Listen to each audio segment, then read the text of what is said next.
نبی پاک صلی اللہ علیہ وسلم پہاڑ پہ بیٹھ کے پڑھتے تھے رات کو، تو وہاں نا ابو سفیان بھی آ گئے سنتے سنتے، کیونکہ انہوں نے پابندی لگائی ہوئی تھی کہ کوئی بھی بندہ وہاں نہ جائے، سوشل بائیکاٹ معاذ اللہ کیا ہوا تھا، کوئی نہ ادھر جائے، تو سنتے سنتے ابو سفیان آ گئے۔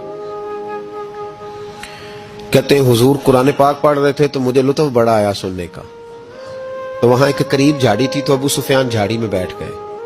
ساری رات نبی پاک نے قرآن پاک پڑھا اور ساری رات انہوں نے سنا۔ ہمیں اتنا ذائقہ بات سن کے بھی تو آنا چاہیے نا۔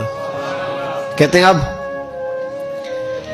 مجھے نہیں پتا تھا کہ اخنس بن شریک بھی کہیں آیا ہوا ہے، اس نے بھی وہی بھی یہ دیکھنے آیا کہ کہیں کوئی وہاں آیا ہوا تو نہیں، وہ بھی کسی کونے میں جھاڑی میں بیٹھ گیا، حضور قرآن پاک کی تلاوت فرماتے رہے، وہ ساری رات سنتا رہا۔